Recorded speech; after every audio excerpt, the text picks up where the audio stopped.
So probably not many of you will see it until you watch the replay later. But yeah, so not a whole lot going on. I'm pretty happy with things for the most part. I got food poisoning last night. It was not a pretty situation. I'm going to do a whole separate video. I'm also going to upload one to TikTok, letting people know about how I got it so that they can avoid it themselves, because I feel like this is unfortunately a very common mistake that I was completely unaware of. But I got really sick. Unfortunately, it was short lived, but I literally thought we were going to have to go to the hospital. I mean, I had everything ready, like it was just that bad. So I'm definitely going to be doing a video about that and how other people can prevent that and just simply be aware of it. So anyways, but yeah, I'm feeling a lot better today. My stomach is still really sensitive, so I'm feeling still just like really bloated and just certain things don't sound good, so I'm still kind of eating a little bit lighter. And but I've been able to still get everything done, do everything I needed to do. I went to my optometrist appointment today, for my annual eye exam. I did have LASIK a couple years ago, but you're still supposed to go for an annual eye exam. I don't know that I'm going to be going every single year. I'm thinking more like every other year probably, but yeah, so I didn't go last year at all. So I haven't had an exam since 2021 when I had the eye surgery. So I haven't since then. So I went today, and yeah, the doctor said everything looks great, and I just have a tiny bit of nearsightedness left in my right eye, which I already knew because when I had the LASIK eye surgery, I did not get 100% 20/20, and I was aware of that. And I was totally fine with it though, because honestly, my vision was so bad before I had the surgery. I was just like so happy to even have, anything close to it. So I do still have just a wee bit of nearsightedness in my right eye. So the doctor did write me a prescription for glasses just in case I want to get them. However, I'm just going to think about it for a while. And if I decide to, she said if I were to need them, it would only be for like, driving at night or whatever, like while I'm driving or at night, stuff like that. So, yeah, so I'm just going to think on it and we will see. I might or I might not get some. I might wait a year or two. Um, who knows? But yeah. So everything's good with that. I sit in for my home thyroid test, so it's processing in the lab right now. So I'm waiting on the results for that. So I should know within the next couple of days whether or not my thyroid is normal. But I did just have it tested. Actually, it's probably been more like 7 or 8 months at this point. So I usually do test twice a year. So hopefully everything's good with that. I feel like it probably is.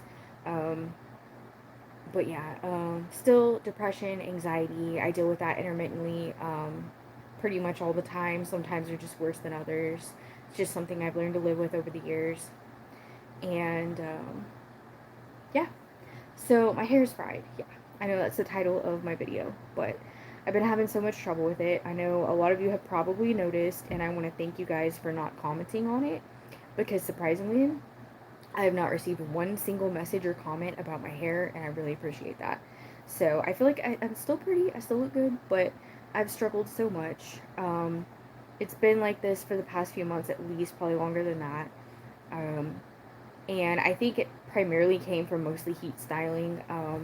I do use a flat iron every day as well as a waving iron, but I turned down the heat on both, and that has helped a tiny bit. So I turned down the heat a couple weeks ago, and I've seen a very minimal improvement. But as you can see, like my layers are shorter up here, and when I trim them, it's just so incredibly choppy. Like this one, I trim too much, and it's just really choppy. So like you can see, like my hair will just stick up a lot of times, and I can't go in and trim it to get the dead ends off, because if I do that, I'm gonna have a horribly choppy situation. So I'm left with no choice but to continue to grow out my dead ends right now. So, anyways, that's where I'm at with that. Yes, I've tried every product I feel like out there. Yes, I use deep conditioner. Yes, I use pre conditioner. I use good high quality shampoo and regular conditioner. I use spray treatment, all kinds of, you name it, I use it. I use stuff for the dead ends to tame them. Um, I mean, my hair as a whole is, I mean, it's in decent condition. It's strong. There's a lot of it. But yeah, I've struggled. I color my hair every 4 to 5 weeks. I use um, I use Revlon Total Care a lot, but the last few times, 2 or 3 times I've used, it's this one that starts with a K. I can't pronounce it. I don't remember what it's called exactly because it's a long name. But those of you that know a lot about hair color probably know what I'm talking about. I do find it at the drugstore or the grocery store, but it's like a more expensive one. It's like a German name or some kind of European name. But yeah, it's a really good hair color.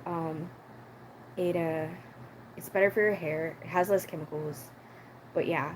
So anyways, there's not a whole lot I can do. I'm not gonna not color it just because I do have gray. For those of you that don't know, I'm 32, but I started finding gray hairs at 25.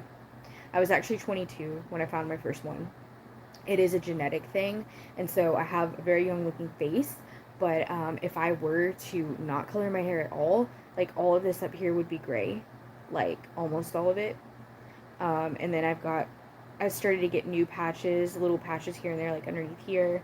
So I do find some underneath here occasionally, but it's mostly just right up here. But that is a genetic thing. My mom had a full head of gray hair by the time she was about 40 or so. Um, so we'll see. But you know, the cool thing is you can cover it up. Nobody has to know. But anyways, yeah. So if you guys have any recommendations on the hair, feel free to let me know. If you have a product, you know, I just might try it. I'm willing to try and keep trying. I did order some like curling stuff off Amazon, like some no heat hair curlers, to try and see if that might help. So I'm hoping it helps. But anyway, so that's about it for now. I'll see you guys in the next video. Bye.